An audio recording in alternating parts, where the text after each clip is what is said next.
तब आप सबको बता दें भाई लोग, इतना मतलब नॉर्मल चीज़ नहीं है कि इस लाइन में कोई आ जाए।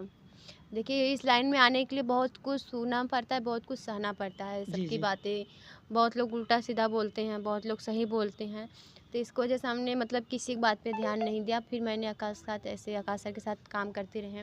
मतलब हम लोगों ने फ़िल्म किया साथ मिल के, और वो सर भी बहुत अच्छे हैं, आकाश सर भी बहुत अच्छे हैं।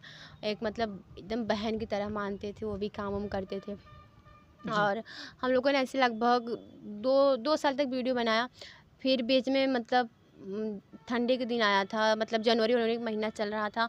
मालूम बड़ी वाली मेरी दीदी थी, उनको भी मतलब बेबी पैदा हो गया था। जी। और फिर उसी बीच पापा मुंबई चले गए थे, आए थे मुंबई चले गए थे। जी, जी। फिर मतलब पापा को मतलब पेट में अपेंडिक्स हो गया था। और अपेंडिक्स होके मतलब वो पक के फूट गया था। अब जी। फूटने के बाद मतलब उनकी हालत बहुत ख़राब हो गई थी। डॉक्टर ने बोला कि मतलब अगर 1 घंटे